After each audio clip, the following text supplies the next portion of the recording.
प्रतिदिन तत्वार्थ सूत्र ग्रंथ में अपनी चर्चा चलती है मोक्ष मार्ग की। यद्यपि जैन सिद्धांत में जो भी कथन किया जाता है वह सब मोक्ष मार्ग की चर्या के लिए ही कथन किया जाता, मोक्ष मार्ग की प्राप्ति के लिए ही कथन किया जाता और इसी का नाम प्रवचन है। लोग प्रवचन में कुछ भी कहें, किंतु जिसमें तत्व का ज्ञान ना हो, जिसमें तत्व की चर्चा ना हो, वह प्रवचन नहीं हो सकता है। दुनिया को बताने के लिए मनोरंजन तो हो सकता, लेकिन तत्व ज्ञान और मोक्ष मार्ग का प्रवचन नहीं हो सकता है। मोक्ष मार्ग को प्रवचन के लिए तो चाहे वह लोग किसी प्रकार से ग्रहण करें, उस ग्रहण करने में सबसे मुख्य भूमिका जो है रत्नात्रय धर्म की है। जिसने रत्नात्रय धर्म को अपने जीवन में अंगीकार किया, रत्नात्रय के सूत्रों को ग्रहण किया, बस समझ लेना उसी का वह मोक्ष मार्ग प्राप्त होता है। ऐसे मोक्ष मार्ग को ग्रहण करने के लिए, मोक्ष मार्ग को समझने के लिए, मोक्ष मार्ग पर बढ़ने के लिए आचार्य भगवान ने सूत्र रूप में तत्वार्थ सूत्र का क्या कथन किया। जिस तत्वार्थ सूत्र में ही मात्र 7 तत्वों का ही व्याख्यान है, और तो क्या समय सार जो ग्रंथ है, समय सार जैसे ग्रंथ में ही मात्र 7 तत्व और पुण्य पाप का ही व्याख्यान किया गया, 9 पदार्थों का व्याख्यान किया। तो कहने का मतलब यह है, जितने भी शास्त्र हैं, जितने भी ग्रंथ हैं, सभी शास्त्र और ग्रंथों में अगर कोई व्याख्यान किया जाता है तो वह तत्व का ही ग्रहण व्याख्यान किया जाता है। उसी को किसी न किसी रूप में भव्य जीव ग्रहण करते हैं। तो आज चतुर्दशी पर्व, इसलिए जो लोगों का जिस प्रकार से मानना है कि चतुर्दशी पर्व को सूत्र ग्रंथों का अध्ययन नहीं होना चाहिए, इसलिए आज अपन तत्वार्थ सूत्र के स्थान पर जो है स्वाध्याय में हमारा जो चल रहा था तत्वसार, आचार्य श्री देवसेन स्वामी के द्वारा इसके अंदर भी वही तत्व का व्याख्यान किया गया, जैसा कि ग्रंथ का नाम ही तत्वसार है। यानी तत्वों का जिसके अंदर सार दिया गया, सार बताया जाए, वह तत्वसार ग्रंथ है। उस तत्वसार ग्रंथ में आचार्य भगवान क्रम क्रम से भव्य जीवों के लिए अपने संसार से विरक्ति और परमार्थ की प्राप्ति की ओर बढ़ने का संदेश दिया जा रहा है। कल यहाँ पर सुबह इस ग्रंथ के अंदर पढ़ा गया था, जो सौगत तत्व है, ये तो आगे इस प्रकार से बताया जा रहा कि है जीव संसार के अंदर, संसार में जब से हैं तब से अनादिकाल से वह मिथ्या भाव के कारण संसार में परिभ्रमण कर रहे हैं। जब तक उस मिथ्या भाव से नहीं छूटेंगे तब तक कभी कल्याण होने वाला नहीं है। इसलिए वह मिथ्या भाव को छोड़ना और सम्यक रुचि प्राप्त करना, सबसे बड़ी समस्या यह मिथ्या भाव एक ऐसा जटिल रूप लिए हुए है कि उसको पहले तो मिथ्या भाव को जान भी नहीं पाते हैं। अगर कोई जान भी लेते हैं तो मोह कर्म इतना तीव्र है कि उसको उससे उभरने नहीं देता, बाहर नहीं निकलने देता। ये मिथ्या तो अपने आप में बहुत बड़ा जो यानी दुर्लभ है, दलदल है। दलदल सभी जानते होंगे क्या होता दलदल है? कीचड़। और इतना भयंकर कीचड़ है कि जिस कीचड़ में, जिस दलदल में हाथी जैसे जीव भी फंस जाते हैं, और जब वहाँ दलदल में फंसने के बाद उसमें निकलने की कोशिश करते हैं, जितने उसमें निकलने की कोशिश करते उतने और ज़्यादा नीचे गहरे तक फंसते चले जाते हैं। बल्कि हम तो यहाँ तक कहें कि उस दलदल में फंसे हुए व्यक्ति के लिए कोई दूसरा व्यक्ति उसको दलदल में फंस करके या उसमें जा कर के प्रवेश करके घुस करके निकालने की कोशिश करे तो कभी भी वह निकाल नहीं सकता, और जो भी उसमें जाता जाएगा वो भी उसमें फंसता चला जाता है। इसलिए शास्त्रों के अंदर उल्लेख आता है कि दलदल में फंसे हुए हाथी को कौन निकालेगा? कोई मनुष्य निकाल सकता? बोले नहीं निकाल सकता। कौन निकाल सकता है? दलदल में फंसे हुए हाथी को निकालने के लिए तो हाथी ही चाहिए है। वो भी कैसे निकलेगा? तो दलदल के ऊपर यानी ठोस स्थान पर एक हाथी बैठा है, एक दलदल में फंसा है।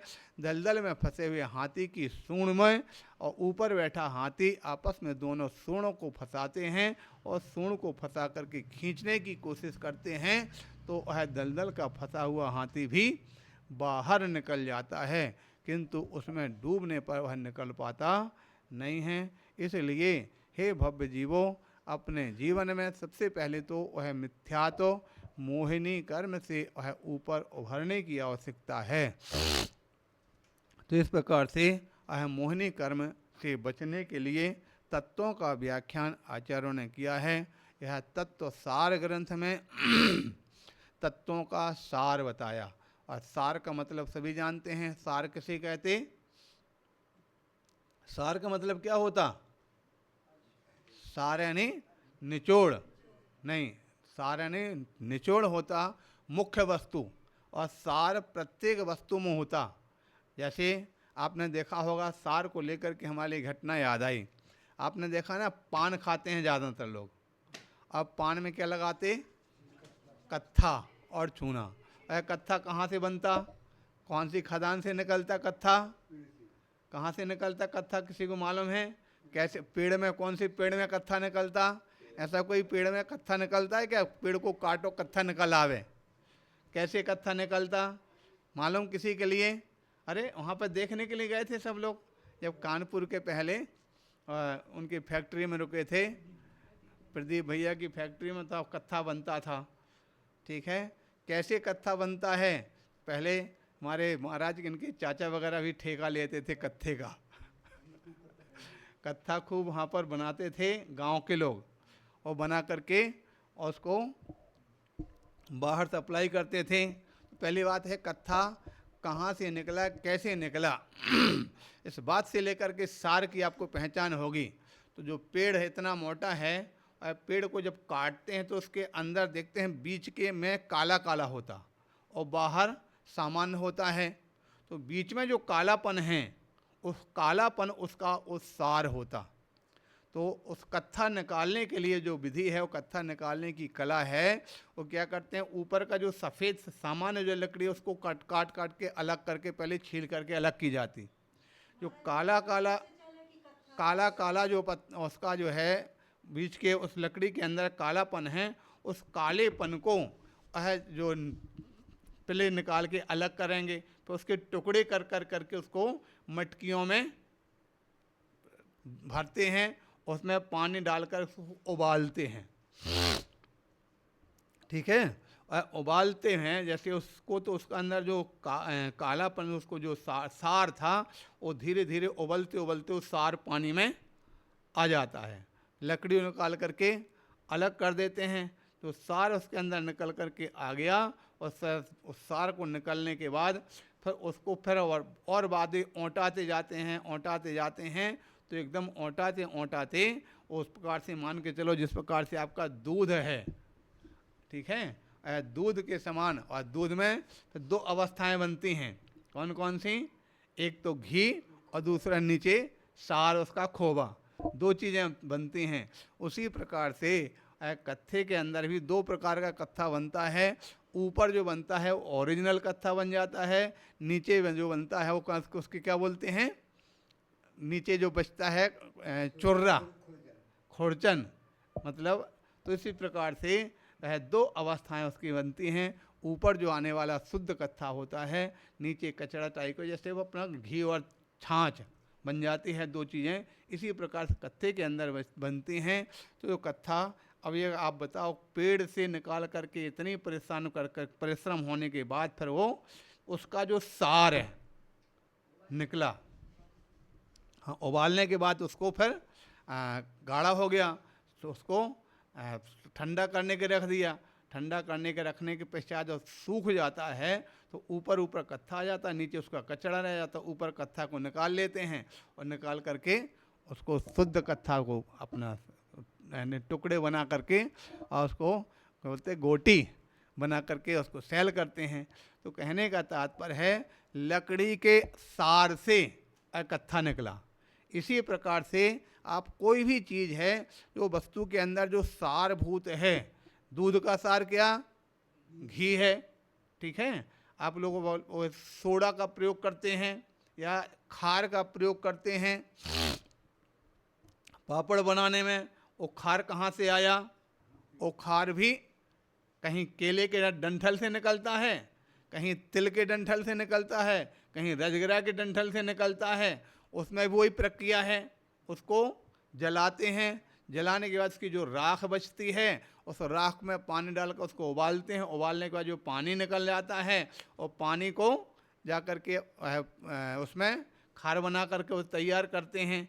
इस प्रकार से सार कुल मिलाकर के किसी वस्तु के अंदर जो मुख्य वस्तु होती है उसका जो निचोड़ होता है उसे क्या कहा जाता? सार कहा जाता है। ठीक हो गया। इस प्रकार से तो यहाँ पर कौन से सार की बात कही जा रही? तत्व का सार, ठीक है। तत्व तो 7 अनेक हैं, लेकिन मोक्ष मार्ग में कार्यकारी 7 तत्व हैं। उन 7 तत्वों का भी सार क्या है? 7 तत्वों का सार अपने अंदर में भेद विज्ञान प्राप्त करना, ठीक है। 7 तत्वों का सार सम्यक दर्शन प्राप्त करना। तत्व सम्यक दर्शन के ही हेतु हैं। तो उस तत्वों का सार अगर है तो भेद विज्ञान प्राप्त करना। और भेद विज्ञान का लक्षण भी हमने पहले बताया था, शायद किसी को याद होगा। किसे कहते हैं भेद विज्ञान? सब लोग भूल जाते हैं। भेद विज्ञान का मतलब है कि मिले हुए पदार्थों को भिन्न जान लेना, मिले हुए पदार्थों को भिन्न श्रद्धान कर लेना, समझ लेना, इसका नाम क्या है? भेद विज्ञान, ठीक है। जिस प्रकार से दूध और पानी आपस में मिला हुआ है, लेकिन फिर भी जो ज्ञानी जन हैं उन दोनों को अलग अलग समझ लेते हैं कि दूध अलग है और उसके अंदर घी अलग है। जिस प्रकार से पत्थर के अंदर मूर्ति है, कौन समझ सकता है? हमारे और आपके जैसे सामान्य व्यक्तियों के लिए तो मात्र पत्थर नजर आएगा, किंतु जो कारीगर है, शिल्पकार है, उस पत्थर के अंदर अपने आप में अनुमान लगा लेता है कि इस पत्थर के अंदर इतनी साइज की इस प्रकार की मूर्ति निकलेगी। तो जिस प्रकार से वह एक पत्थर से अंदर मूर्ति को प्राप्त करने वाला कलाकार होता है, ठीक उसी प्रकार से हमारे यहाँ पर जो भेद विज्ञान प्राप्त करने वाला मोक्ष मार्गी सम्यक दृष्टि भी अपने आप में बहुत बड़ा कलाकार होता है, शिल्पकार होता है। वह कलाकार और शिल्पकार अपने शरीर के अंदर बैठी जो आत्मा है, शरीर के अंदर जो दिखाई नहीं दे रही है, उसको भी अपने श्रद्धान और ज्ञान के द्वारा उसमें भेद विज्ञान प्राप्त कर लिया करता है। बस इसका नाम ही क्या है? तत्व का सार है या भेद विज्ञान है। ऐसे भेद विज्ञान का कथन करते हुए तत्व सार ग्रंथ में आचार्य भगवान अनेक अनेक प्रकार की वस्तुओं का व्याख्यान करते हुए बताते चल जा रहे थे। उसमें वहाँ कथन किया गया था कि निश्चय से आत्मा दर्शन ज्ञान गुण से संयुक्त है। आत्मा में दर्शन और ज्ञान गुण होता है। और कैसी है? तो असंख्यात प्रदेशी है। आत्मा के कितने प्रदेश होते हैं? असंख्यात प्रदेशी होती है। लेकिन असंख्यात प्रदेशी होने के बाद भी आत्मा में बहुत बड़ी विचित्रता होती है। आपने पढ़ा होगा द्रव्य संग्रह के अंदर बताया कि छोटे शरीर को प्राप्त हो जाए तो छोटी हो जाती है, बड़े शरीर को प्राप्त हो जाए तो बड़ी हो जाती है। कितनी छोटी हो सकती है? तो कल यहाँ निकला था अंगुल के असंख्यात में भाग, ठीक है। अंगुल कितना बड़ा होता है? इतना छोटा सा अंगुल है। इसका असंख्यात भाग करने पर भी एक भाग के बराबर वो जीव, उस शरीर, इतने छोटे शरीर को प्राप्त होने वाली वह आत्मा इतने छोटे शरीर में चली जाती है। दूसरी ओर बड़ी होगी तो कितनी होगी? तो संसारी जीवों की अपेक्षा से क्या कहा था? मगरमच्छ कितना बड़ा होता? 1000 योजन का। और 1 योजन कितना बड़ा होता? 4 कोस का, यानी 12 किलोमीटर का। ऐसे 1000 किलो जो कोस का, यानी 1000 योजन का कितना हो गया? 12,000 किलोमीटर। 12,000 किलोमीटर का एक मच्छ होता। अब सुनकर के लोगों के हवाइयाँ उड़ने लगती हैं, इतना बड़ा मच्छ कोई हो सकता है क्या? हमको तो विश्वास नहीं होता। शायद इसमें वही कूप मंडूक की कथा सिद्ध हो जाती है। आप सबने सुना होगा कूप मंडूक की कथा क्या होती है, किस प्रकार से कूप मंडूक होता है। इस बारे में कथा बहुत अच्छी विस्तार सहित कथा इस प्रकार से आती है कि एक बार समय अनंत काल अनादिकाल से चल रहा, अनंत काल तक चलता चला जाएगा। एक बार घटना होती है कि कहीं किसी स्थान पर सूखा पड़ा, तो ख़ास तौर से हंस कहाँ पर रहते हैं? या तो मानसरोवर में रहते हैं या समुद्र में रहते हैं। तालाब वालाब में हंसों का कोई गुजारा नहीं होने वाला। मानसरोवर या समुद्र में रहते हैं। क्या माँ भाई उनको क्या चाहिए खाने के लिए? मोती। तो तालाब में कहाँ मोती वाले मिलने वाले हैं? भाई कहावत है कि हंसा मोती चुगे के लंघन कर मर जाए। मोती चाहिए उसको, मोती सब जगह मिलने वाले हैं नहीं हैं। तो इसलिए मोती जहाँ मिलते हैं वहाँ पर वह रहते हैं, वहाँ पर पाए जाते हैं। तो एक बार कहीं सूखा पड़ा, तो हम मानसरोवर जहाँ पर था, सूखा पड़ने से वहाँ पर पानी की कमी आने लगी। जब कमी आने लगी तो हंस ने विचार किया अपन को यहाँ से चलना चाहिए, जहाँ पर पानी अधिक हो। तो समुद्र की ओर बढ़ चला। दिन भर चलता और रात में कहीं किसी स्थान पर रुक जाता। क्यों? ऐसा क्यों है? क्योंकि पक्षियों में भी, जानवरों में भी ये विशेषता होती है कि वे दिन भर तो चरते हैं और चलते हैं। चरते और चलने का मतलब, चरते यानी खाते हैं। रात में पशु पक्षी भोजन नहीं करते हैं। कई बार आप देख लेना, और हो सकता है उसमें भी पशु पक्षी भी 2 प्रकार के होते हैं। एक हैं जो है सदाचार वाले और दूसरे हैं असदाचार वाले। कुछ जानवर होते हैं जो सज्जन अच्छे किस्म के होते हैं, यानी शाकाहारी होते हैं, कुछ मांसाहारी होते हैं। तो जो शाकाहारी जानवर हैं वो ख़ास तौर से दिन में ही खाते हैं, दिन में ही चलते हैं। लेकिन मांसाहारी जानवर होते हैं वो ख़ास तौर से रात में ही भ्रमण करते हैं और रात में ही खाते हैं। तो इस प्रकार से जो सदाचारी जानवर आपके यहाँ पर हों, देख लेना कभी, चिड़िया है, कबूतर हैं, अगर आप रात में उनको कितना भी खाने के लिए दाना डालो तो खाएंगे नहीं, ऐसे ही पड़ा रहेगा, रात आराम से बैठे रहेंगे। तो इस प्रकार से तो हंस जो था आप सभी जानते हैं कैसा है, सदाचारी जानवर है। वह जैसे ही वहाँ पर जा कर के बढ़ता जाता है तो दिन में चलता, रात में एक स्थान पर रुक जाता। तो एक बार एक पेड़ के ऊपर हंस जा कर के बैठता है। उस पेड़ के नीचे कुआं था। कुआं में पानी थोड़ा सा भरा था। उस पानी के अंदर मेंढक रहते थे। जैसे ही मेंढक अपने पानी से बाहर निकला, ऊपर जाकर के उसने देखा तो पेड़ के ऊपर सुंदर सफ़ेद रंग का हंस दिखाई दिया। हंस को देख करके मेंढक को बड़ी प्रसन्नता हुई। उसने देखा, रे आज हमारे यहाँ पर एक कौन अतिथि आए हुए हैं। और अतिथि को देख करके बड़ा खुश होता है। अतिथि के उसलिए और उसने भाई और तो कुछ कर ही नहीं सकता था, कम से कम हाल समाचार तो पूछ लें। इसलिए उसने पूछा, अरे भाई आप कौन हो, कहाँ से आए हो, कहाँ जा रहे हो? तो हंस ने कहा, मैं हंस हूँ, मानसरोवर से आया हूँ और समुद्र जा रहा हूँ। बोले अच्छा, तो इतनी दूर तक तुम क्या करोगे जा कर के? मानसरोवर से आए हैं, यहाँ तक चल कर के आए हैं, वहाँ समुद्र जाओगे, ऐसा क्यों करते हो, वहाँ तक क्यों जाते हो? हम भी यहीं रहते हैं, आप भी यहीं रहने लग जाओ। तो हंस ने कहा, भैया हमारा तुम्हारे इस कुआं में गुजारा नहीं होगा। तो बोले अच्छा, हम तो आपका गुजारा नहीं होगा, तो तुम्हारा समुद्र कितना बड़ा है? तो उस मेढक ने अपना हाथ फैला दिया, बोले इतना? बोले नहीं, इससे भी बड़ा। तो बोले पूरा हाथ फैला दिया, इतना?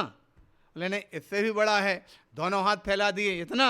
नहीं, इससे भी बड़ा है। एक छलांग लगा दी, बोले इतना? बोले नहीं, इससे भी बड़ा है।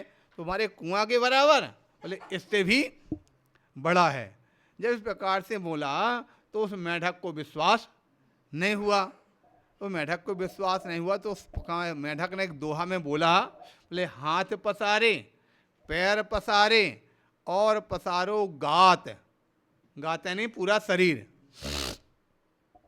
इससे बड़ा समुद्र है, एक कहन सुनन की बात। भैया कहन सुनन की बात, हम तो नहीं मानते हैं कि समुद्र से बड़ा हो सकता है। जब इस प्रकार से बोला तो हंस ने कहा, अच्छा तुमने कभी समुद्र देखा? बोले नहीं देखा। तो देखना चाहोगे? जब इस प्रकार की बात आई तो उसके मन में गुदगुदी पैदा हो गई, यार हंस जो है समुद्र देखना चाहिए, जब कुआं से बहुत बड़ा है। तो बोले हाँ देखना चाहोगे? बोले हाँ देखना चाहेंगे। कैसे जाएंगे? बोले आपके तो पंख हैं, हम कैसे जाएंगे? बोले चिंता मत करो, हम तुमको ले चलते हैं। उसने कहा ठीक है। और मेढक बाहर निकाला और कुएं से मेढक को क्या किया, हंस ने अपनी पीठ पर बैठा लिया और पीठ पर बैठा करके उड़ चला।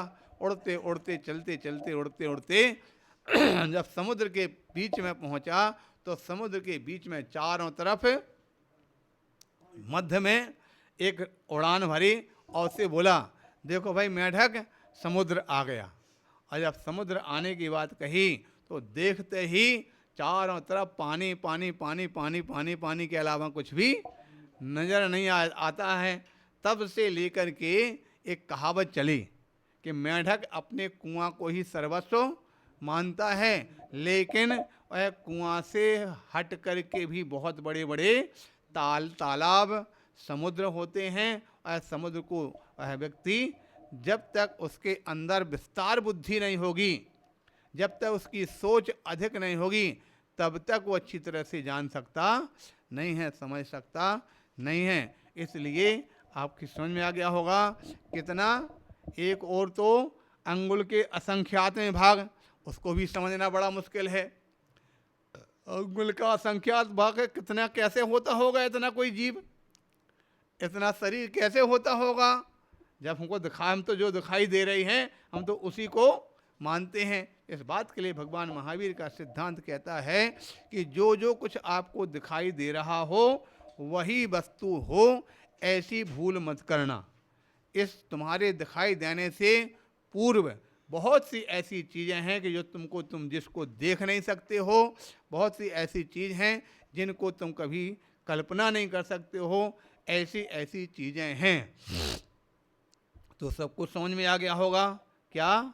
एक तो कितना बड़ा छोटा होता अंगुल का असंख्यात्मा भाग, और अगर बड़ा होता तो कितना बड़ा हो जाएगा, 12,000 किलोमीटर का एक मच्छ होता। अब वो कहाँ रहता होगा, 12,000 किलोमीटर, हमको लगता है पूरा भारत उसमें समेट जाएगा। इतना बड़ा वह मच्छ होता है। तो समुद्र भी इतना भारी होता है, उस समुद्र में रहता है, जिसके बारे में आप सभी लोग सुना करते हैं कि वह मच्छ जब सोता है तो उसका मुख खुल जाता है, और उसके मुख खुलने पर जितने तुम हो ना, इससे 10 गुने मच्छ उसके मुख में अंदर घुस जाते हैं और बाहर निकल जाते हैं। ठीक है, आपसे 10 गुने इतने बड़े बड़े मच्छ उसके मुंह में जाके वो सोता रहता है और मुच्छ आकर के बाहर जाते निकलते रहते हैं।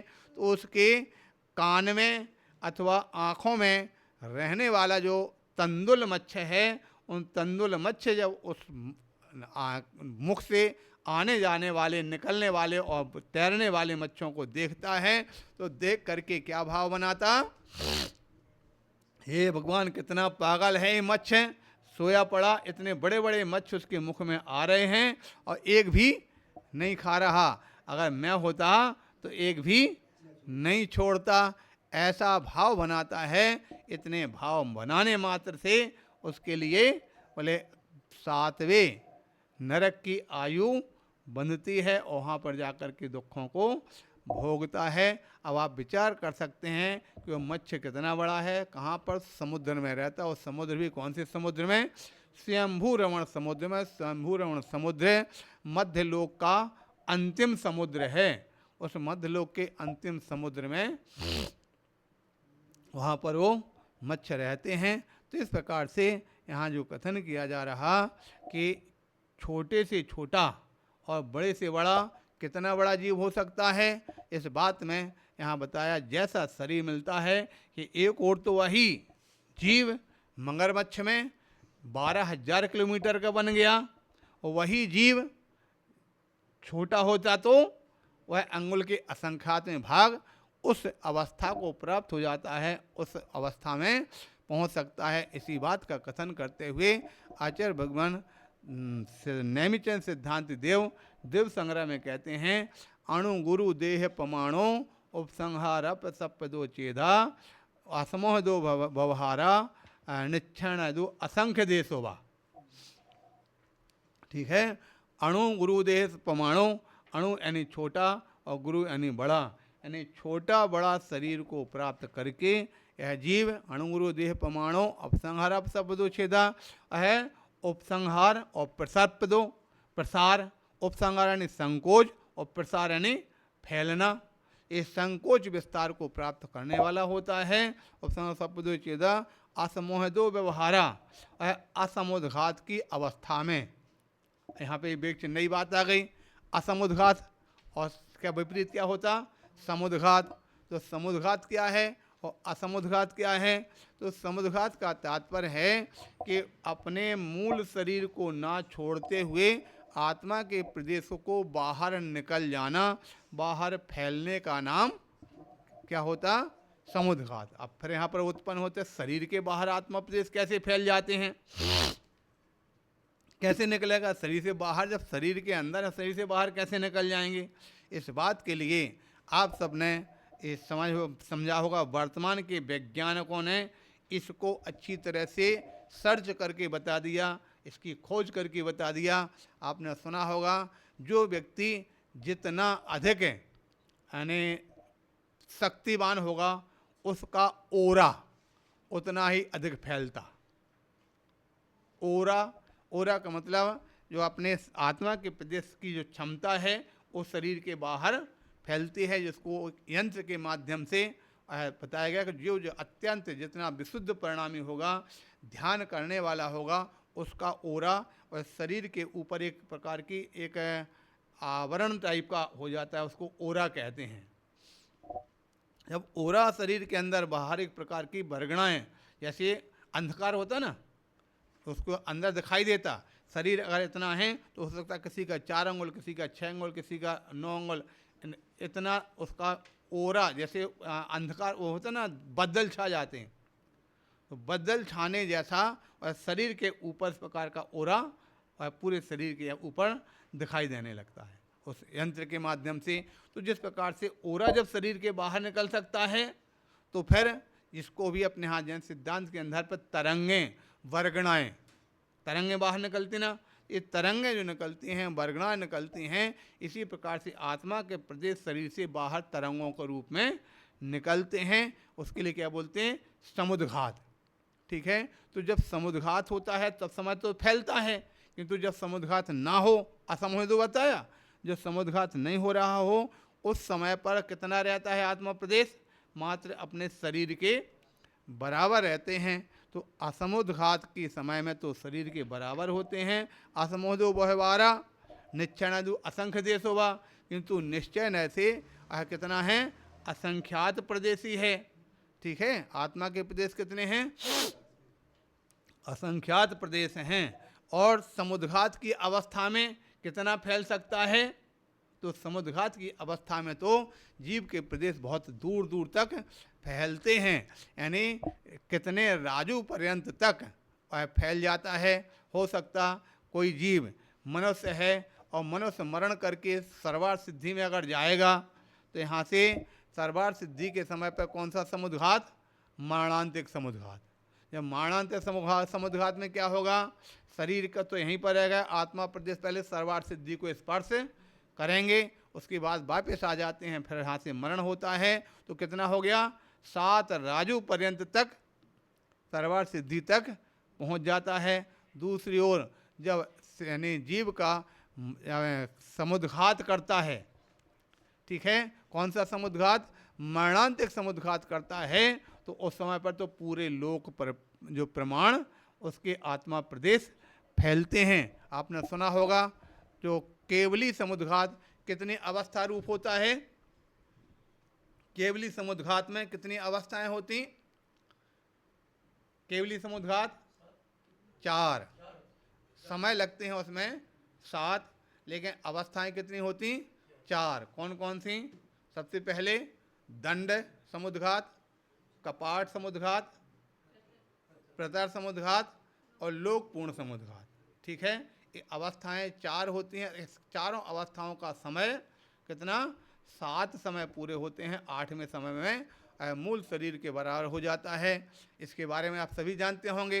ये दंड समुद्घात, क्या दंड क्यों कहते हैं, दंड मतलब किसी को दंड मिला, फिर दंड समुद्घात कैसे बन गया, फिर दंड समुद्घात का मतलब होता है दंडा, दंडा बोलते हैं, कहीं के उसको डंडा बोलते, क्या बोलते हैं, लकड़ी को जो है उसको क्या बोला करते हैं, डंडा बोलते कि डंडा बोलते, लकड़ी। वैसे हमको लगता है गांव की भाषा में तो डंडा बोला करते हैं, ठीक है। तो वहाँ पर दंड शब्द क्यों कहा गया, क्योंकि जब कोई जीव अपने स्थान पर या तो खड़ा है या बैठा है, और उस समय पर कोई जीव का मतलब जब केवली जो है समुद्घात करेंगे, केवली भगवान वहाँ पर खड़े हैं या बैठे हैं, तो जहाँ पर खड़े हैं या जिस स्थान पर बैठे हैं वहाँ से उनके आत्मा के प्रदेश उस शरीर के बराबर शरीर की स्थिति में है, ऊपर जा कर के कहाँ, सिद्ध सला तक, और नीचे कहाँ, निगोद स्थान तक। 7 राजू ऊपर, 7 राजू नीचे तक निकल करके पहुँचते हैं। तो बोलो क्या बन गया, बन गया ना डंडा, लकड़ी का बिल्कुल पूर्ण रूप से। इसलिए कौन सा समुद्घात कह दिया, दंड समुद्घात।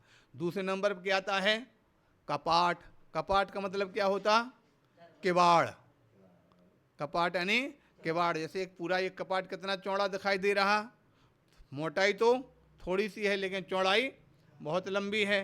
तो जो दंड समुद्घात जब हुआ था, दंड समुद्घात में से वह दोनों तरफ फैलता है, दाएं और बाएं फैलेगा, उसका मोटाई तो उतनी रहेगी लेकिन दाएं बाएं फैलता है।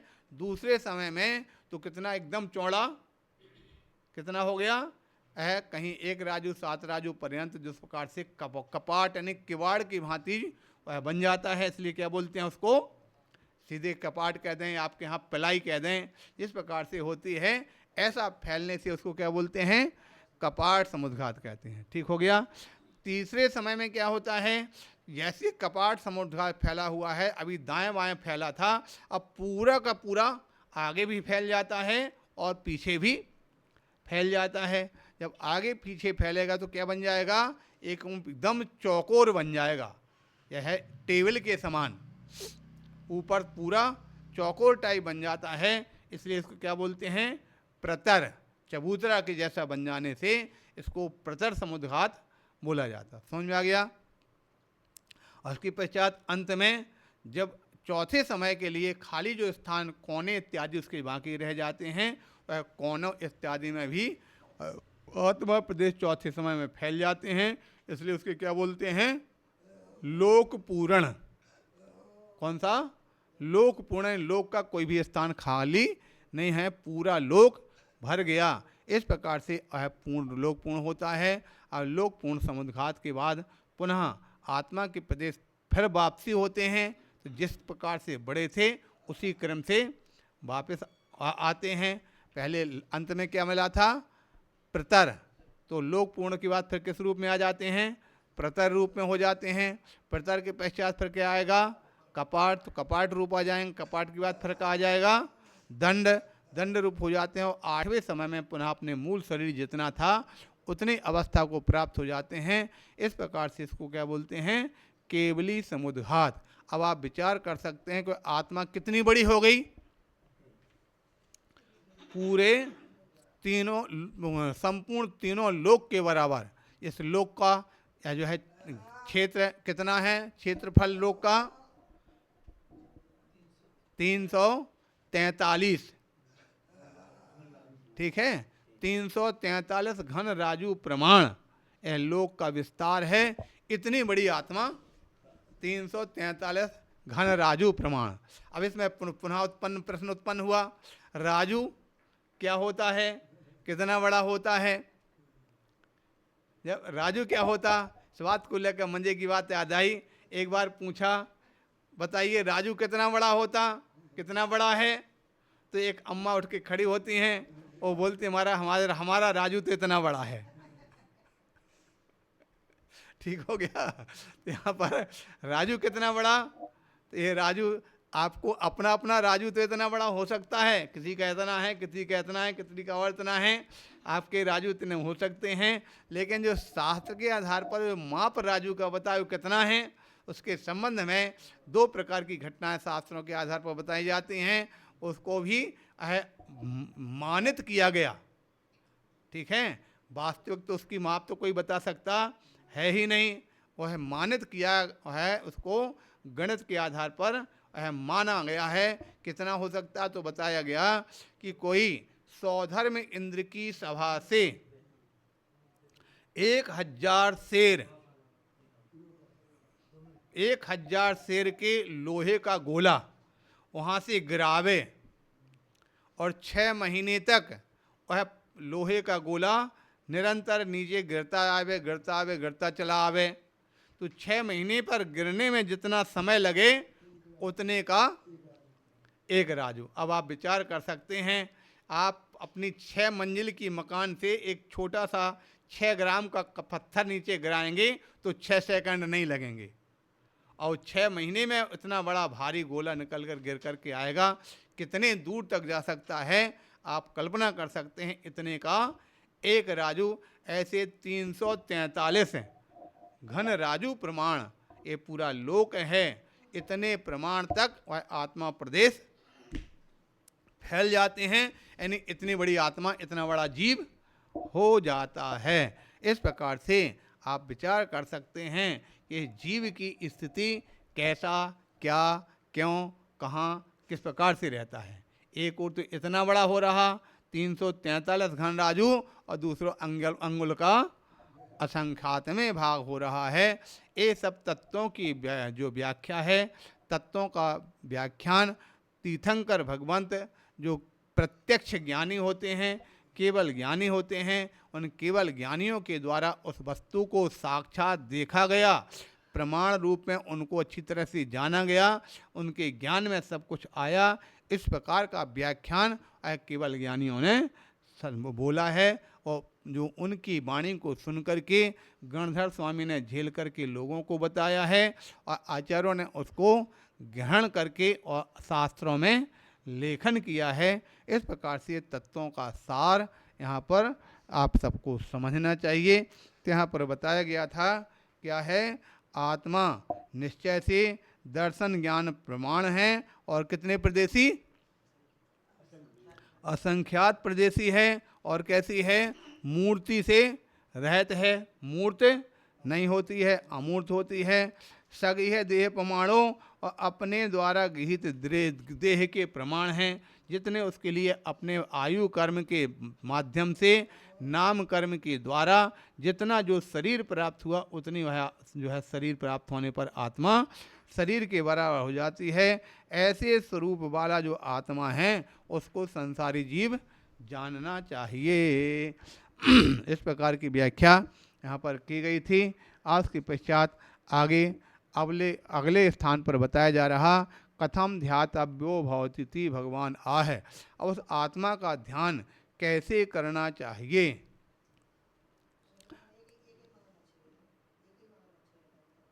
अनेक रहते, एक क्यों रहेगा। तो इस प्रकार से स्वयंभू रमण समुद्र में इतना बड़ा मत्स्य बताया, तो कितने मच्छर रहते होंगे वहाँ पर। अब आप विचार कर सकते हैं स्वयंभू रमण समुद्र कैसा है, कितना है, किस बात के बारे में थोड़ी चर्चा कर लेते हैं। आप सब जो रहते हैं जम्बूद्वीप, जम्बूद्वीप को घेरे हुए क्या है, लवण समुद्र, और लवण समुद्र कितना बड़ा है? 1,00,000 योजन का, और एक योजन कितना बड़ा है? 2,000 कोस का। अब आप विचार कर सो 6,000 किलोमीटर का एक योजन, ऐसे 1,00,000 योजन का लवण समुद्र है। इसको घेरे हुए उससे बड़ा दुगना द्वीप, उससे दुगना समुद्र, उससे दुगना द्वीप, उससे दुगना समुद्र, ऐसे कितने द्वीप कितने समुद्र हैं? असंख्यात द्वीप, असंख्यात समुद्र हैं। जब पहला समुद्र इतना बड़ा था तो अंतिम समुद्र कितना बड़ा होगा? और अंतिम समुद्र इतना बड़ा चारों तरफ से फैला है, तो एक साइड में एक मच्छ हो जाएगा, वो पूरा खाली पड़ा रहेगा क्या? समझ में आ गया कि नहीं आ गया? पूरा खाली थोड़ी रहेगा, एक साइड में एक मच्छ होगा, तो उसमें एक नहीं, उसके अंदर भी असंख्यात मच्छ हो सकते, संख्यात नहीं असंख्यात मच्छ उसके अंदर हो सकते हैं। एक और दो की तो गिनती कहाँ चलती है। इस प्रकार से जानना चाहिए। शायद अपना समय अधिक हो रहा, इसको अपन बोल ही नहीं पाए, पढ़ ही नहीं पाए, इसको देखते हैं, गाथा पढ़ लेते हैं। बताया, इसकी व्याख्या सुबह पढ़ेंगे। रागा दिया व्यभावा बहरंतरे अहय व्याप्यमो तूणम यज्ञ मणो झायऊ निरंजनम न्याय आपाणम। रागादि विभावों को तथा बाहरी और भीतरी दोनों प्रकार के विकल्पों को मोतूर्ण यानी छोड़ करके यज्ञ मणो एकाग्र मन होकर के निरंजनम कर्म रूपी अंजन से रहत शुद्ध अपने आत्मा का ध्यान करना चाहता। समय दृष्टि कैसा कलाकार होता है, भेद विज्ञानी होता है। संसार के अंदर आत्मा कैसी है? संसारी आत्मा कर्मों से सहित, कर्मांजन से सहित है, किंतु जो ज्ञानी जीव है कर्मों से सहित और आत्मा को शुद्ध बुद्ध चैतन्य स्वरूपी अपना चिंतन मनन करता है, ध्यान करता है। इस प्रकार का ध्यान करने वाला धीरे धीरे से ही आत्मा के अंदर जो कर्मांजन है उसका क्षय करके और शुद्ध स्वरूप को प्राप्त कर लेता है। इस प्रकार का विचार करना चाहिए। शेष विषय को बाद में पढ़ते हैं। बोले महावीर भगवान की।